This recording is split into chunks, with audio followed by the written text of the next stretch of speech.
नमस्कार, NB news देख रहे हैं यहाँ पर मैं हूँ आपके साथ मुस्कान। स्वागत है आप सभी का एनबी न्यूज के स्पेशल बुलेटिन में। रसोई गैस महंगी होने से केंद्र सरकार की उज्ज्वला योजना की सफलताओं पर ही सवालिया निशान लग गया है।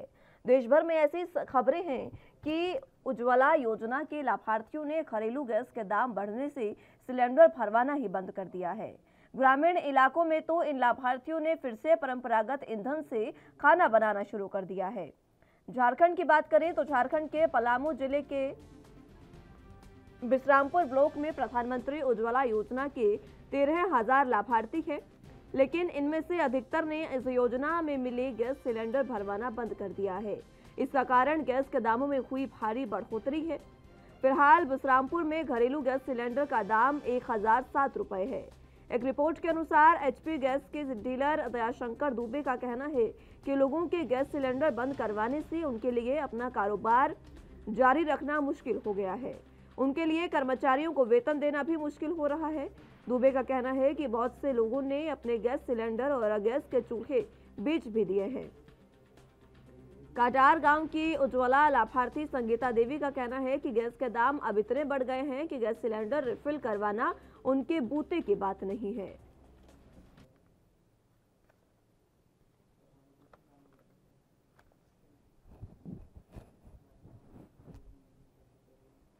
तो रसोई गैस जिस तरीके से लगातार बढ़ती जा रही है, उसी को लेकर अब केंद्र सरकार की योजनाओं पर भी पलीता लगता नजर आ रहा है। आपको बता दें कि केंद्र सरकार की उज्ज्वला योजना जो है, उसके तहत केंद्र सरकार ने महिलाओं को जो गैस सिलेंडर है वो फ्री में दिए हैं, और इसी के चलते जो उज्ज्वला योजना है उसको पलीता लग रहा है, क्योंकि रसोई गैस इतनी महंगी हो गई है कि उसको रिफिल करवाना अब जो गरीब लोग हैं उनके बस की बात नहीं है। वो उसको रिफिल नहीं करवा रहे हैं। कई लोगों ने तो सिलेंडर बेच तक भी दिए हैं। यानी कि योजनाओं को बढ़ती महंगाई की वजह से सिर्फ आम जनता ही त्रस्त नहीं है, योजनाओं को भी कहीं ना कहीं पलीता लगता जा रहा है।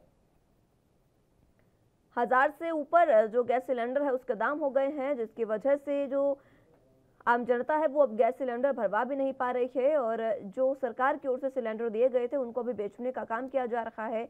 और इसी को लेकर आम जो जनता है वो ये कह रही है कि आखिर किस तरीके की उज्ज्वला योजना का लाभ उन्हें दिया जा रहा है, जब एक सिलेंडर उन्हें पहले दिया गया लेकिन बाद में रिफिल करवाने तक का बूता अब उनके पास नहीं है। इतने ज्यादा दाम बढ़ा दिए हैं कि जनता का कहना है, जनता लगातार महंगाई से तो त्रस्त है ही, लेकिन गरीब लोग जिनको सरकारी योजनाओं का लाभ कहीं ना कहीं कुछ मिल रहा था, वो भी अब इसका लाभ नहीं उठा पा रहे हैं। और यही वजह है कि कई पिछड़े इलाके ऐसे हैं जहां पर महिलाएं जो है वो एक बार फिर से परंपरागत ईंधन पर ही खाना बनाने में जुट गई है, क्योंकि गैस सिलेंडर रिफिल नहीं करवाया जा रहा। इस वजह से महिलाएं जो है उन्होंने परंपरागत ईंधन का एक बार फिर से रुख करना शुरू कर दिया है, और गैस चूल्हे को छोड़कर एक बार फिर से मिट्टी के चूल्हे पर लकड़ियों की आग जलाकर खाना बनाया जा रहा है, जिससे साफ पता लग रहा है कि सरकारी जो योजना है, केंद्र सरकार की उज्ज्वला योजना जो है, उसको पलीता लगता जा रहा है।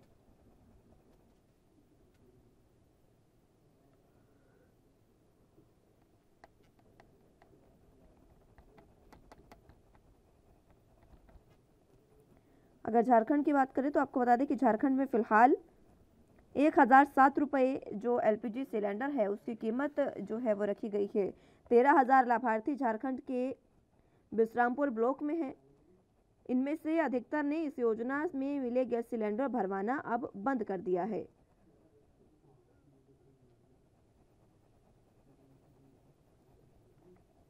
आम जनता से जब पूछा जाता है तो इसका कारण सिर्फ और सिर्फ गैस सिलेंडर की बढ़ी हुई कीमतें बताया जा रहा है। जिस तरीके से लगातार कीमतें बढ़ाई गई है, गैस सिलेंडर की, उसकी वजह से जो जनता है वो लगातार त्रस्त है।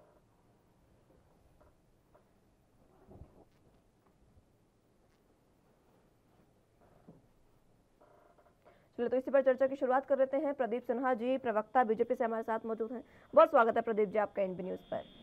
सरकार की ओर से एक योजना लागू की गई थी, उज्ज्वला योजना, जिसका लाभ पहले जनता को दिया गया, लेकिन अब जो जिस तरीके से लगातार महंगाई बढ़ती जा रही है, एलपीजी के दाम बढ़ाए गए, उस योजना का भी कहीं ना कहीं उस योजना को पलीता लगता नजर आ रहा है।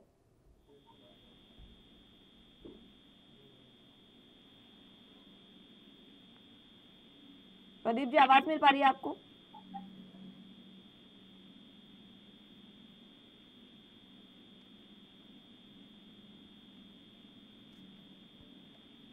चलिए, संपर्क उनसे टूट गया है, एक बार फिर से उनको जोड़ने की कोशिश करेंगे। लेकिन जिस तरीके से आम जनता लगातार महंगाई से त्रस्त है, दूसरी ओर पेट्रोल डीजल और तमाम चीज़ों के दाम तो बढ़ते नजर आ ही रहे हैं, लेकिन खाना बनाने की चीज़ें भी अब महंगी हो गई है और इसी वजह से आम जनता जो है वो उज्ज्वला योजना का लाभ भी ठीक से नहीं उठा पा रही है। सरकारी योजना है, केंद्र सरकार की योजना है उज्ज्वला योजना, जिसका लाभ जनता को अब नहीं मिल पा रहा है और यही वजह है कि सिलेंडर भरवाना अब लोगों ने बंद कर दिया है। पहले इन लोगों के पास सिलेंडर हुआ भी नहीं करते थे। उज्ज्वला योजना में इन्हें सिलेंडर दिए, सरकार ने इस योजना का लाभार्थियों को फायदा दिया, लेकिन उसके बाद अब जिस तरीके से लगातार एलपीजी के दाम बढ़ाए जा रहे हैं, इसी वजह से जो जनता है वो महंगाई से जूझ रही है और ये जो सिलेंडर है इनको भरवाने में सफल साबित नहीं हो पा रही है, ना वो भरवा पा रही है, क्योंकि उनके पास खुद ये जो जनता है वो कह रही है कि उनके बूते की बात नहीं है कि वो ये सिलेंडर एक बार फिर से रिफिल करवा सकें।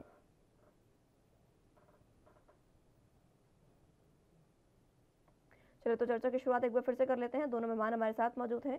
प्रदीप सिन्हा जी, प्रवक्ता बीजेपी से, और रत्नाकर सिंह जी, प्रवक्ता कांग्रेस से हमारे साथ मौजूद हैं। आप दोनों का बहुत स्वागत है एनबी न्यूज पर। सबसे पहले प्रदीप जी, आपके पास मैं आना चाहूंगी, क्योंकि उज्ज्वला योजना केंद्र सरकार की योजना है जिसको पलीता लगता नजर आ रहा है महंगाई की वजह से।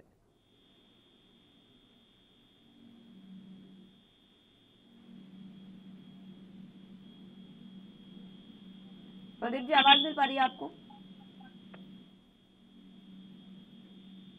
चलिए, आवाज उन्हें नहीं मिल पा रही है, संपर्क उनसे टूट गया, एक बार फिर से उनको जोड़ने की कोशिश करेंगे। रत्नाकर जी, आपको आवाज मिल पा रही है? जी, सरकारी योजनाओं को पलीता लगातार लगता नजर आ रहा है और आम जनता अब इस तरीके से त्रस्त है महंगाई से कि जो उज्ज्वला योजना के तहत उनको सिलेंडर मिले थे उनको भी बेचने का काम किया जा रहा है। देखिए मुस्कान जी, आप जब अभी बता रहे हैं उज्ज्वला योजना के बारे में, तो ये एक चीज बहुत क्लियर हो चुकी है कि सरकार जो है अपनी योजनाओं को सिर्फ अमली जामा पहनाती है, उसको आम जनता को कितना फायदा पहुंच रहा है और वो कितना कारगर तरीके से वो योजना जनता को लाभ पहुंचा रही है, ये सब लोग देख रहे हैं। उज्ज्वला योजना उनमें से एक योजना है। इसी तरह तमाम योजना है, ये किताबी योजनाएं बताते रहते हैं, 100 स्मार्ट सिटी बताते रहते हैं, बहुत सारी चीजें हैं, बेरोजगारी के बारे में बड़े बड़े दावे करते हैं। तो ये सब इनकी किताब की जो है ये बातें। रही बात आज जो आम जनता की मैं करना चाहूंगा, तो आम जनता आज बहुत बुरी परेशान है। जब हम इनके मंत्रीगण से इनसे प्रश्न पूछते हैं तो ये उसका सही जवाब दे पाते हैं। जैसा कि स्मृति ईरानी का भी एक वीडियो वायरल हुआ था कि प्लेन में उनसे पूछा गया कि इतनी बढ़ती हुई महंगाई के ऊपर आप क्या कहना चाहें, तो वो किस तरह से टाल मटोल कर रही थी। और ये यही स्मृति ईरानी है जो जब भी मनमोहन सिंह के सरकार में 50 पैसे अगर पेट्रोल के दाम बढ़ते थे तो वो सिलेंडर और प्याज और आलू की माला पहन के सड़कों पे उतर कर तांडव का किया करती थी। आज कहाँ गए वो? आज ये नहीं बोलेंगे। आज जब ये जनता से जुड़े हुए प्रश्न पूछा जाएगा तो ये लोग उनके पास जवाब है नहीं। देखिए, ये सरकार वही है जो चुनाव से पहले तो पेट्रोल डीजल के दाम घटा देती है, ठीक है, लेकिन जब चुनाव पूरे हो जाते हैं तो उसके बाद पेट्रोल डीजल के दाम 15 दिन के अंदर ही 10 रुपए बढ़ा देती है। तो आप समझ सकती हैं कि ये चुनाव जीतने का सिर्फ इनका एक हथकंडा है, और जब भी किसी राज्य में चुनाव होते हैं तो उस समय यह इस तरह के हथकंडे अपनाती है। और ठीक है रत्नाकर जी, मैं लौटूंगी आपके पास एक बार फिर से। चलिए, तो बात एक बार फिर से चर्चा कर लेते हैं, शुरुआत एक बार फिर से कर लेते हैं। रत्नाकर सिंह जी, आप अपनी बात पूरी करें। देखिए, आज विडंबना ये है कि यह सरकार जो है एक्साइज के रूप में आम जनता से लगभग 8.5 साल के दौरान लगभग 26.5 लाख करोड़ रुपए वसूल चुकी है। और वो पैसे का जब हम पूछते हैं कि वो पैसे कहाँ गए तो सरकार जवाब नहीं देती है। जिस तरह से महंगाई दिन पर बढ़ती जा रही है, कहीं न कहीं जनता को राहत देने का काम करना चाहिए, जो यह सरकार कर नहीं रही है। अगर यह सरकार कहती है पेट्रोल और डीजल हमको महंगा इसलिए देना पड़ रहा है क्योंकि क्रूड ऑयल के दाम बढ़ रहे हैं, तो यह सरकार एक तरफ से झूठा बहाना बना रही है। क्योंकि 2014 में भी क्रूड ऑयल जो है वो $105 प्रति बैरल था और हम पेट्रोल 71 रुपए में बेचते थे। आज क्रूड ऑयल जो है वो भी लगभग $100 प्रति बैरल है और आज पेट्रोल देख लीजिए 100 रुपए के करीब मुंबई में ही है। ये जो बाजी करते हैं और अंतर्राष्ट्रीय कीमतों पर ठीकरा फोड़ते हैं, तो ये सही नहीं है। आज मैं आपको एक आंकड़ा देना चाहता हूँ जिसमें मैं ये बताना चाहता हूँ कि आज दुनिया में सबसे महंगा रसोई गैस अगर कहीं मिलता है तो वह भारत देश है, जहाँ पे सबसे महंगा रसोई गैस मिलता है। दुनिया में तीसरा सबसे बड़ा देश है भारत, जहाँ पे पेट्रोल सबसे महंगा मिलता है, तीसरा देश है, और डीजल भी 8वें नंबर पे है भारत। तो आप समझ सकती हैं कि आम जनता की कमाई है, उस कमाई का लगभग 1/4 आमदनी का पैसा जो है आज पेट्रोल डीजल में वो खर्च कर रहा है। तो वो क्या बचत करेगा, वो क्या अपने परिवार को चलाएगा और किस तरह से चलाएगा? ये सिर्फ पेट्रोल डीजल ही ठीक है, आवश्यकता की सारी जरूरत की चीजों पे ये महंगाई बढ़ा रहे हैं। ठीक है रत्नाकर जी, मैं लौटूंगी एक बार फिर से आपके पास। हुई जी। ठीक है, मैं फिर से लौटूंगी। प्रदीप जी, आवाज मिल पा रही है आपको?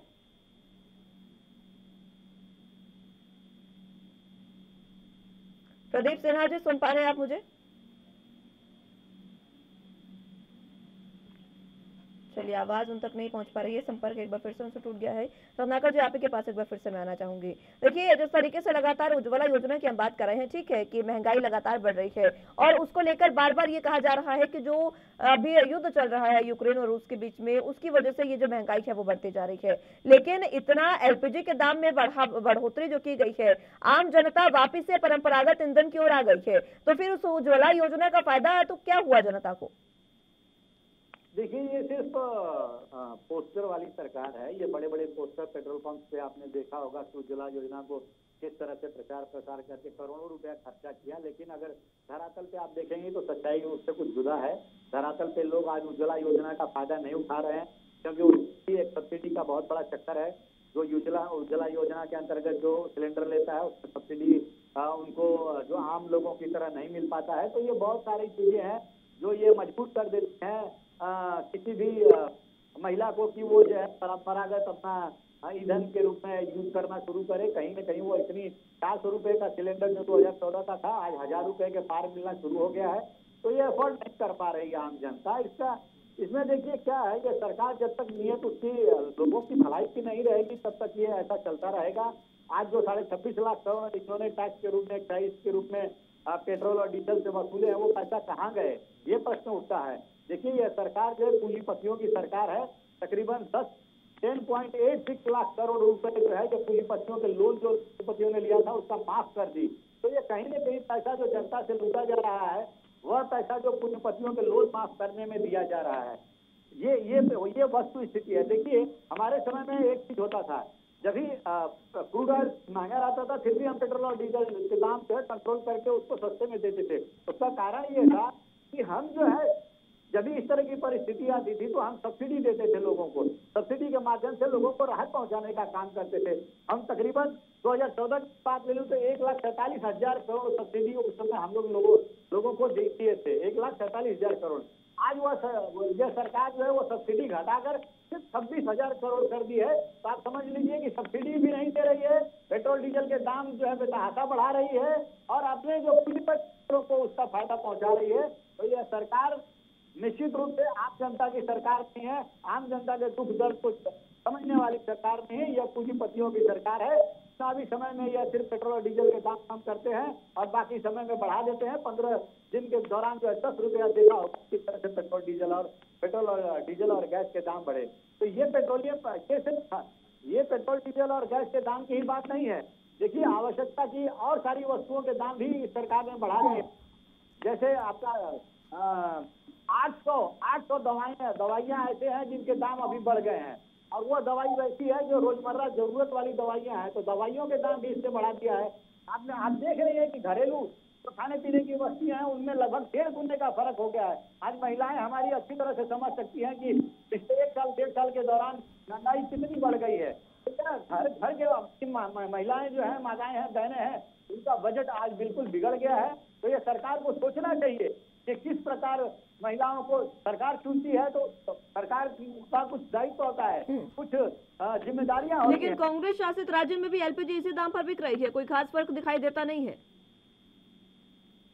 देखिए, ये जो सब्सिडी दिया जाता है वो सेंट्रल गवर्नमेंट की तरफ से दिया जाता है। मैंने आपको बताया कि 1,47,000 करोड़ हम जब सरकार में थे उस समय यूपीए की सरकार ने सब्सिडी दिया था। तो ये सेंट्रल गवर्नमेंट को देना है सब्सिडी का काम, ये उसके हाथ में है। अगर वो सब्सिडी देती है तो निश्चित रूप से हर राज्य में उसको और हर प्रति व्यक्ति को उसका फायदा मिलेगा। यह राज्य इस पर आधारित नहीं है, ये वैट की तरह नहीं है कि राज्य सरकारें वैट घटा देती हैं तो पेट्रोल डीजल के दाम बहुत घटते हैं।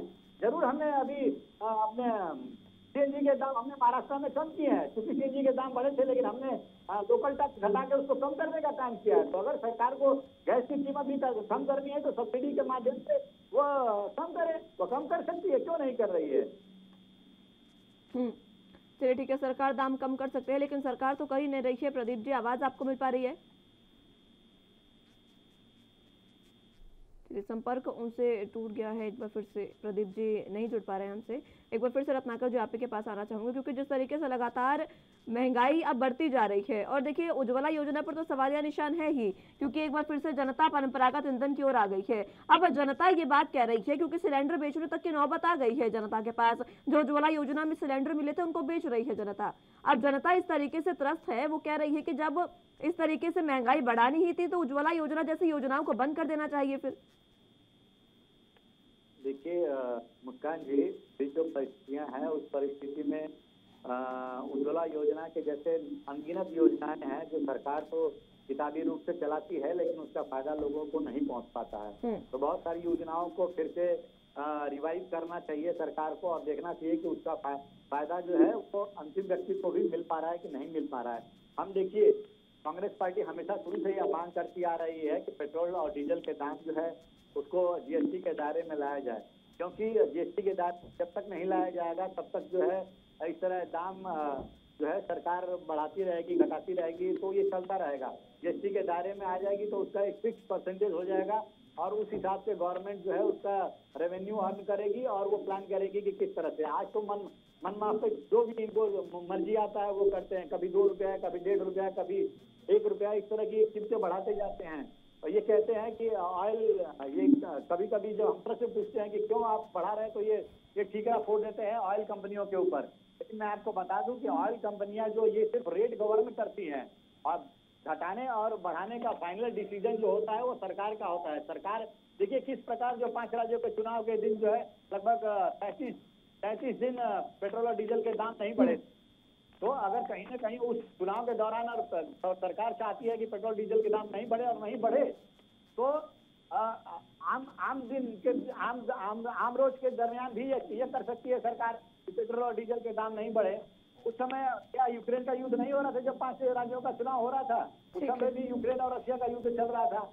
लेकिन सरकार जो है अपनी नाकामियों को छुपाने के लिए इस तरह की बहानेबाजी करती है, और वह टिकरा हुआ युद्ध पे फोड़ेगी, अंतर्राष्ट्रीय कीमतों पे फोड़ेगी। आपको मैं एक और जानकारी दे दूं, अभी गैस का जो कीमत आज के रेट में है, तो गैस की आज की कीमत है $769 प्रति मीट्रिक टन है आज गैस की कीमत अंतर्राष्ट्रीय बाजार में। और 2014 में ये थी $880 प्रति मीट्रिक टन, मतलब आज से भी ज्यादा 2014 में थी। फिर भी सरकार जो है आज 2.5 गुना कीमत पे जो है रसोई गैस लोगों को बेच रही है। तो सरकार आखिर चाहती क्या है?